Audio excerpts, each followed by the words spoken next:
Okey, latihan. Gunakan maklumat muatan haba tertentu larutan 4.2, ketutupan larutan 1 gram. Dalam satu eksperimen, 100 cm padu asid hidroklorik cair HCl dicampurkan dengan 100 cm padu larutan natrium hidroksida NaOH di dalam cawan polisterina. Kepekatan asid dan alkali adalah sama. Suhu campuran itu bertambah sebanyak 7 darjah Celsius.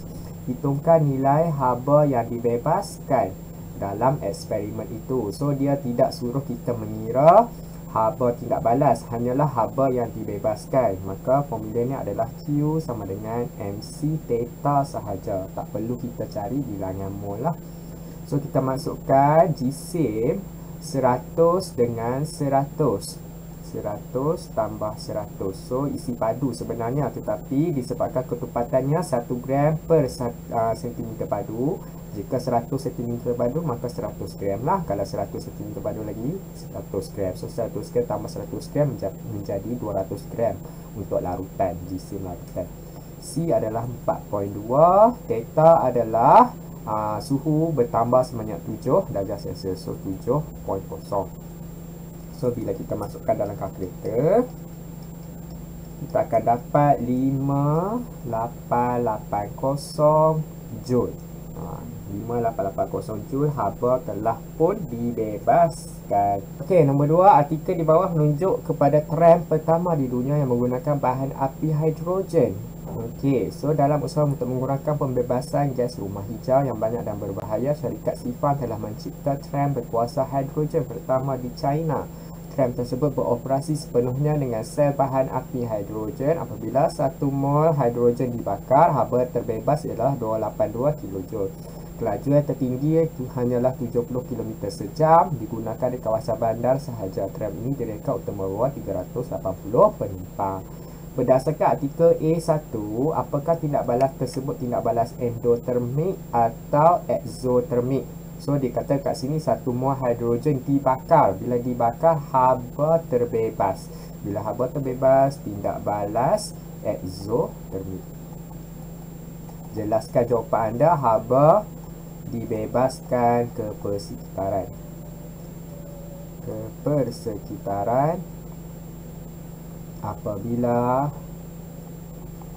hidrogen dibakar. Okey, nombor 2. Tuliskan persamaan termokimia bagi pembakaran hidrogen. H2 tambah oksigen menjadi H2O.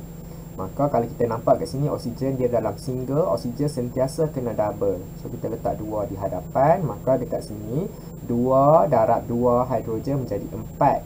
Kat sini hanyalah ada 2 sahaja. So kita tambah lagi 2 di hadapan lah. Lepas tu dia nak persamaan termokimia. So kita kena letak delta H.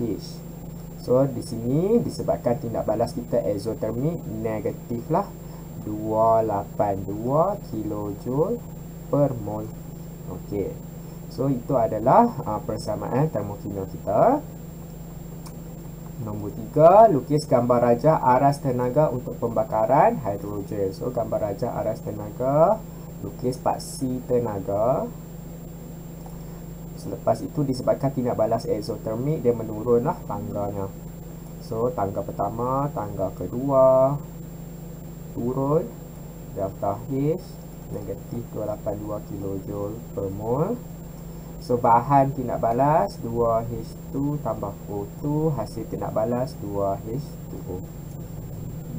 Satu eksperimen, 50 gram cecair hidrogen dibakar dalam oksigen berlebihan. Jisim atau relatif H sama dengan 1. Hitung bilangan mol hidrogen yang digunakan. So bilangan mol adalah jisim bahagi jisim molar. So jisim kita adalah 50 gram. Jisim molar kita adalah, untuk hidrogen dia adalah H2, 1 campur 1 lah. So 50 bahagi 2, kita akan dapat 25 mol. Yang nombor 2, jumlah tenaga yang dibebaskan apabila 50 gram hidrogen dibakar. So jumlah tenaga adalah delta H darab dengan bilangan mol. So delta H kita tadi 282 282 kilojoule per mol terdarab dengan 25 mol. So mol nanti kita akan cancel out. 282 darab dengan 25, kita akan dapat 7050 kilojoule. C. Wajarkan penggunaan hidrogen sebagai bahan api fosil. Kita kena kira pro dan cons lah, kebaikan dan kelemahan. Kebaikan dahulu. Yang pertama, bahan api hidrogen menghasilkan tenaga haba yang banyak.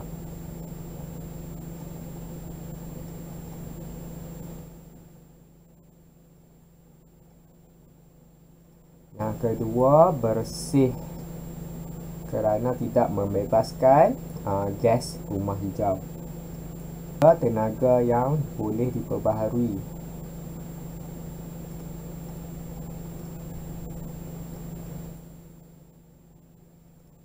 Kelemahan,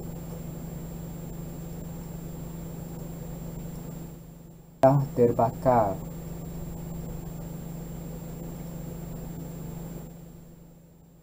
Penyimpanan sukar. Kos mahal. Okey.